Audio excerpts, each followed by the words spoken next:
Уважаемые коллеги, добрый день. Все нас слышат, видят? Отлично. Мы сегодня обсудим вопросы развития Арктики. И прежде всего речь пойдет о вопросах качества жизни людей, о современном облике и будущем наших северных городов и поселков, как новых, основанных в 20 веке, так и городов с многовековой историей.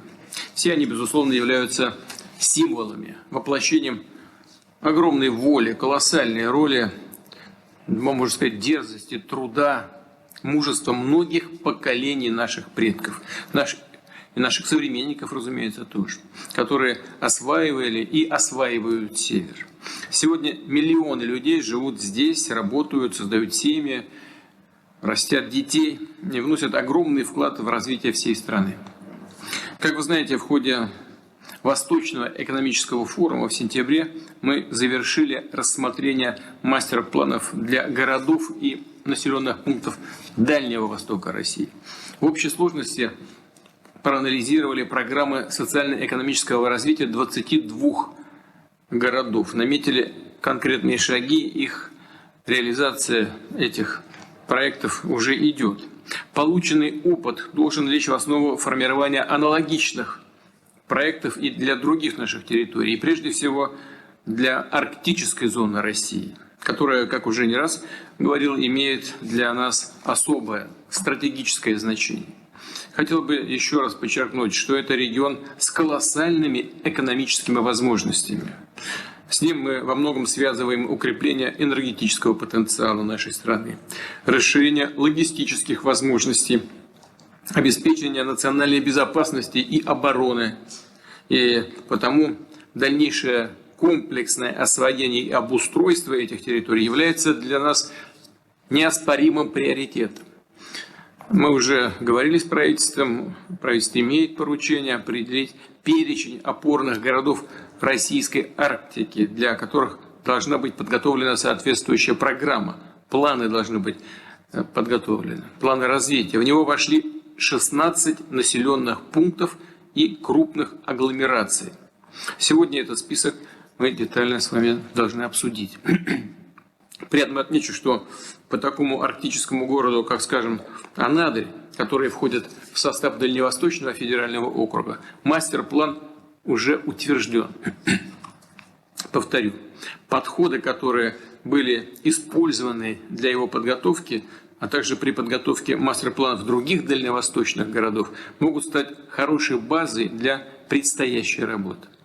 Важно, чтобы в основе мастер-плана лежала реалистичная экономическая модель развития города, отталкиваясь от которой следует принимать пространственные решения, планировать создание необходимой инфраструктуры и жилья.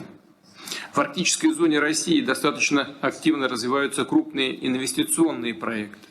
Например, такие как Центр строительства крупнотоннажных морских сооружений компании «Новатэк», где собираются уникальные заводы по производству сжиженного природного газа.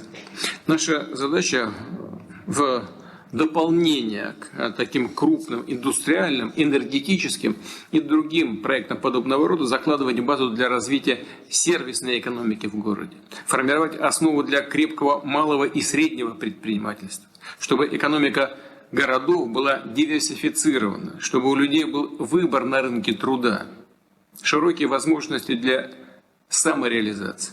Это важно для того, чтобы избежать проблем, которые возникли в свое время, которые мы до сих пор так в комплексе пока и не решили, имея в виду проблемы моногородов, где все было завязано только на одно предприятие. Да и вся жизнь создавалась вокруг этого предприятия в свое время. И, безусловно, для граждан, которые заняты в такой городской экономике, необходимо создать благоприятную городскую среду и современное жилье. Арктическая зона России – это почти треть территории нашей страны. Здесь полностью или частично располагается 9 субъектов федерации. Проживает порядка 2,5, 2,4, чуть больше миллиона человек. И, повторю, наша главная задача – добиться заметного улучшения качества жизни людей.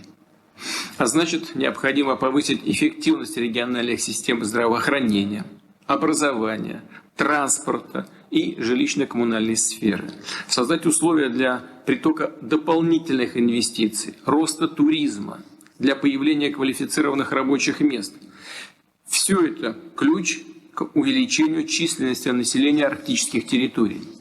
Нужно сказать, что по каждому из этих направлений уже ведется работа в рамках национальных проектов, целого ряда федеральных региональных программ. И я прошу это также учесть и исключить дублирование действующих мероприятий и подготавливаемых мастер-планов. Напротив, важно сделать так, чтобы они эффективно дополняли и усиливали друг друга. Отмечу, что за счет уже реализуемых мер в арктических городах удалось добиться увеличения объемов ввода жилья.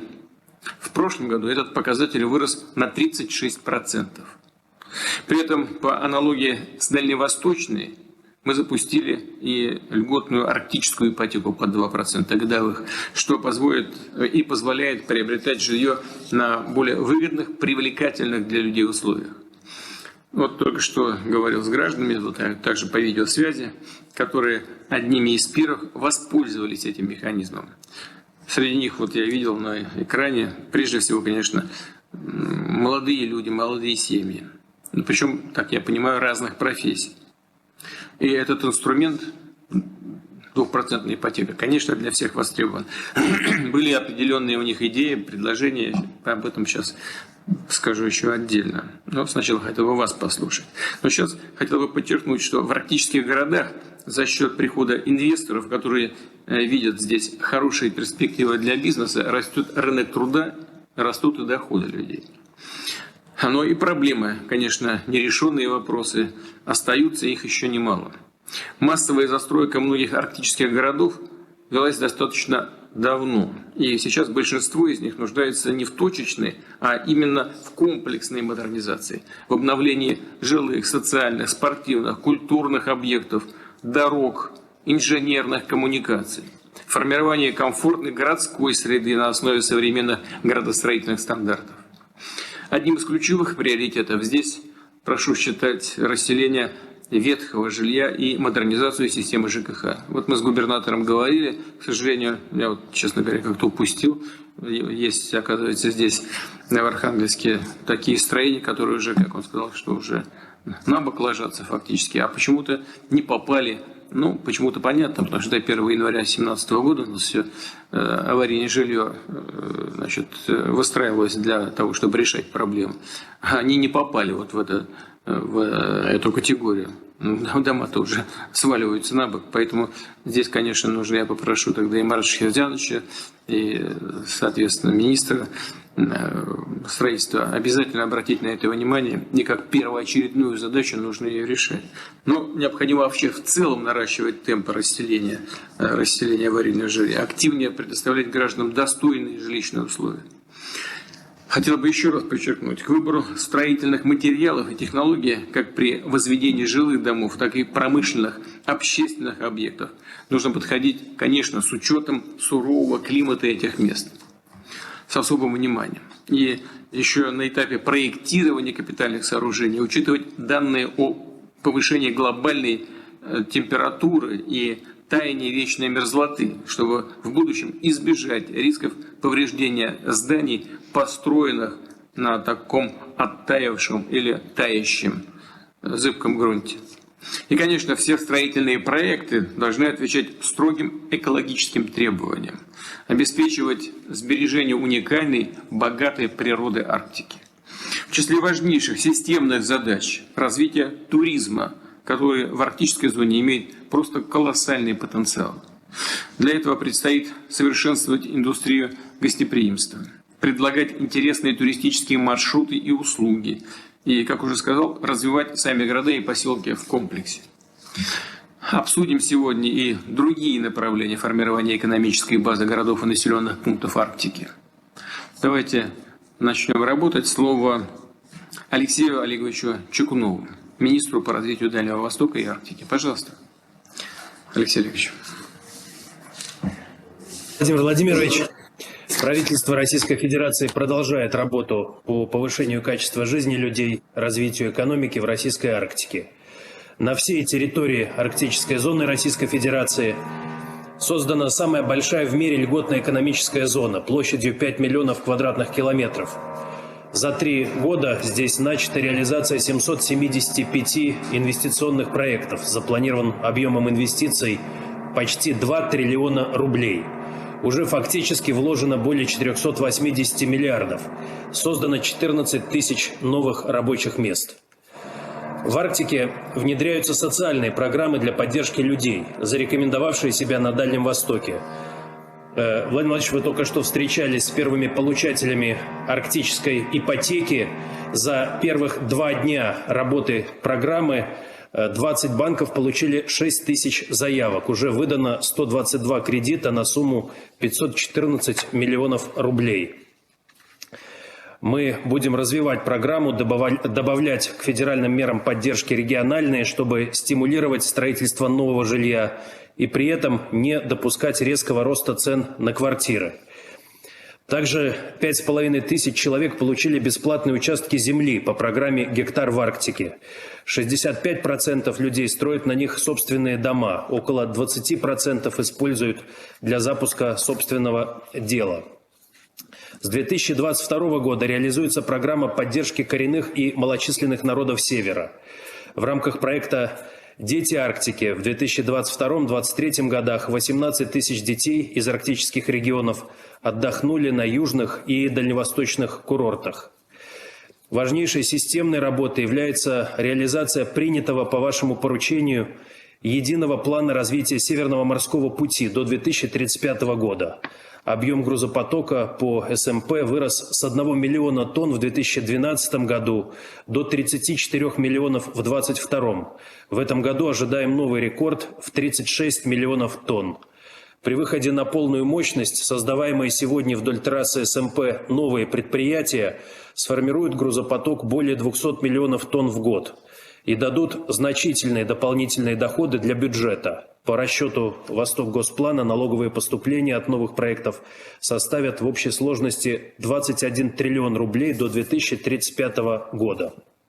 4 августа принят разработанный по вашему поручению федеральный закон о северном завозе, который позволит сделать доставку товаров на север более быстрой и надежной, увеличит ассортимент и сдержит рост цен. Эти масштабные задачи реализуются силами людей, которые живут, работают и несут службу в Арктике. При территории 28% от России население арктической зоны составляет менее 2% от общероссийского – 2 миллиона 370 тысяч человек.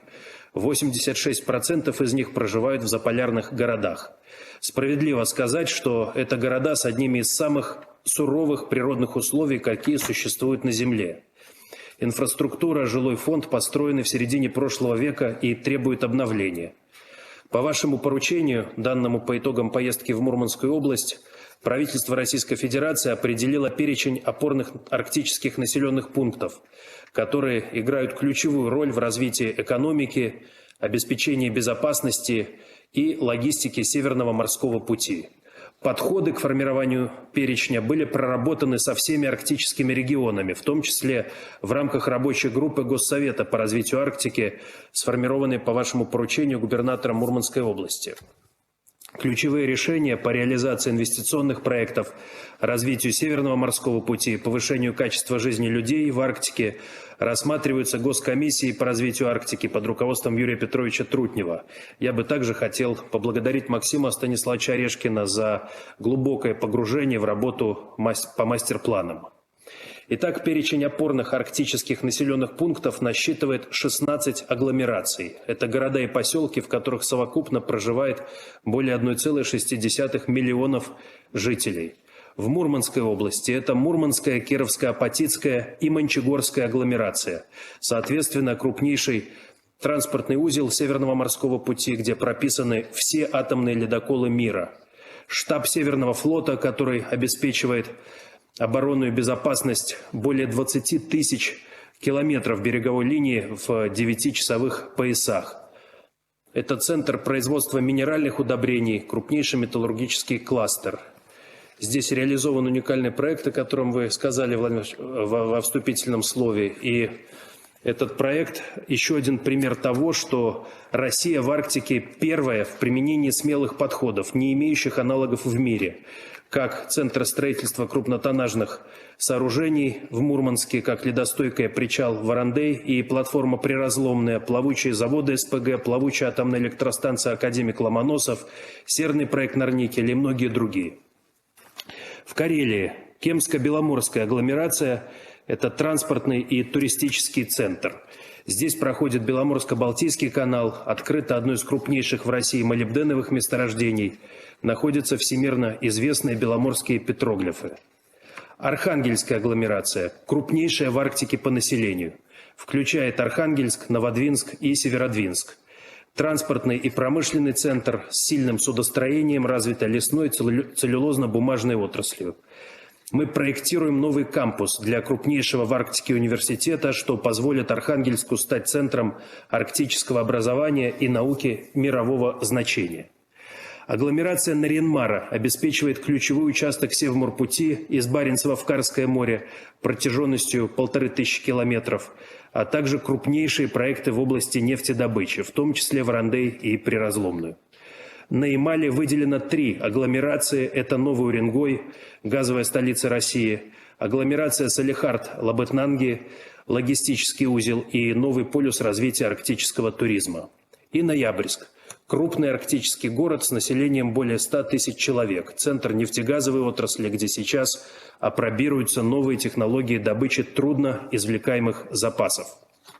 В Коми агломерация Воркуты, город трудовой доблести, крупнейший в Арктике производитель коксующегося угля и на сегодня один из моногородов, который требует новых подходов для того, чтобы соответствовать требованиям времени.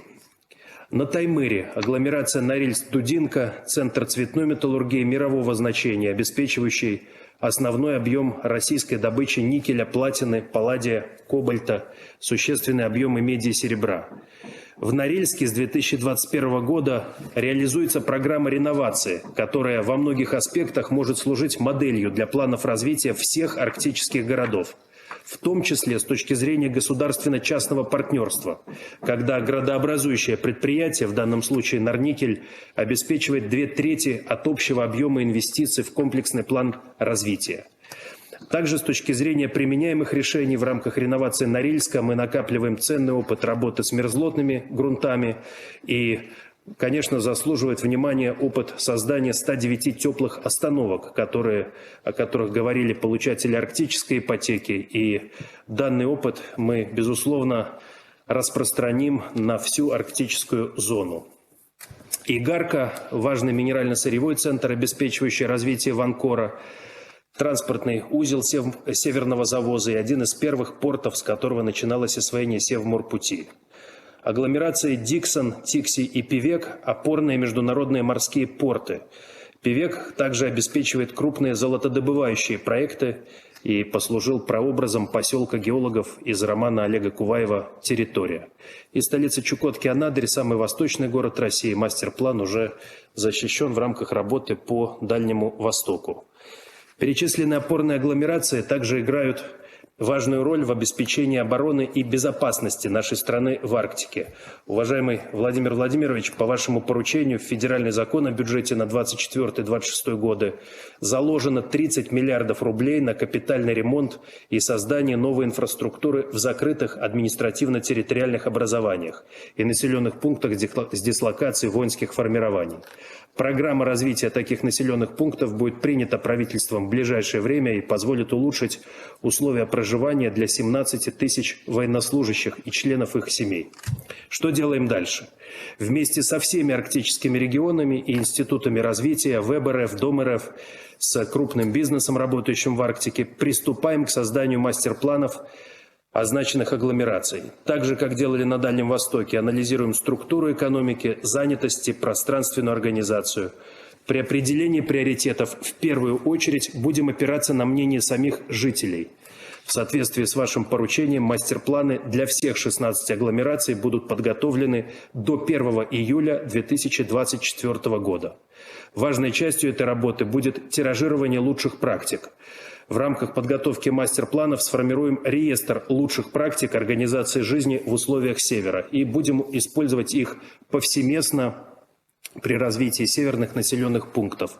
Такие решения, как стандарты строительства жилья в Арктике, арктической медицины, образования, спасения, городского освещения, транспорта и другие будут учтены при подготовке всех мастер-планов. И, безусловно, как вы сказали, Владимир Владимирович, окажем особое внимание повышению роли сервиса в экономике арктических городов. Недавно по заказу Совета Федерации проводили социологическое исследование об удовлетворенности путешественников арктическим туризмом. И путешествия на север показали самый высокий процент. 97% людей были высоко удовлетворены путешествиями в арктические регионы. Уважаемый Владимир Владимирович, сейчас в Арктике вдоль Северного морского пути создается новая экономика, сопоставимая по значению с освоением Западной Сибири, Ямала и Таймыра в советское время. Но тогда в основном работали в самых трудных бытовых условиях, зачастую с риском для жизни. Сейчас наша работа направлена на создание в Арктике условий, при которых люди смогут достойно жить на севере, пользоваться всеми благами цивилизации, невзирая на полярную ночь и вечную мерзлоту. Мы благодарим вас за постоянное внимание к вопросам развития Арктики. Доклад окончен. Спасибо большое. Коллеги, я сейчас хотел бы предоставить слово нашим главам регионов, которых так или иначе касаются затрагиваемые вопросы. Только хочу обратиться к вам с просьбой не по всем проблемам регионов рассказывать, а вот по тем, ради которых мы собрались. Коротко, четко, так чтобы было понятно. И хотел бы услышать ваши идеи. Тема нашей сегодняшней встречи о развитии опорных населенных пунктов арктической зоны Российской Федерации. Вот на это прошу обратить внимание, когда будете дальше выступать. Ладно? Проблем много. Их очень много. И все надо решать, это естественно. Тема вот такая. Все вы об этом знаете. Николаев Александр Сергеевич, пожалуйста. Пожалуйста, Александр. Уважаемый Владимир Владимирович, добрый день. У нас среди опорных пунктов арктической зоны попала агломерация Тикси-Найба. Вы в Тикси были в 2010 году, знаете эту территорию. У нас она связана как с обеспечением Северного морского пути, как опорный пункт по аварийно-спасательным работам, так и с обеспечением обороноспособности страны для размещения военнослужащих и их семей для дальнейшего развития. В рамках развития агломерации мы предполагаем строительство и реконструкцию ряда социальных объектов: больница, школа, канализационно-очистные сооружения, также жилые дома для военнослужащих и их семей, а также для тех, кто будет работать вот по аварийно-спасательному центру. Здесь у нас понимание есть. Мастер-план мы будем делать с Дом РФ. Я с Виталием Леонтьевичем Мутко на днях уже разговаривал, на паритетных основах финансирование будет.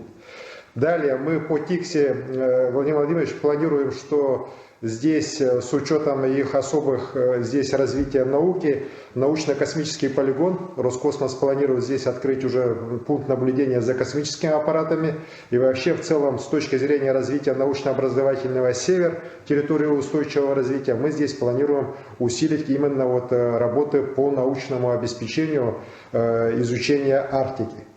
Далее для нас, конечно, очень важно развитие глубоководного порта Найба, который находится рядом с Тикси. Мы планируем, что у нас вот вообще морской порт, он будет состоять из 3 частей. Первое — это круизные корабли, которые уже сегодня у нас по линии доходят до Тикси.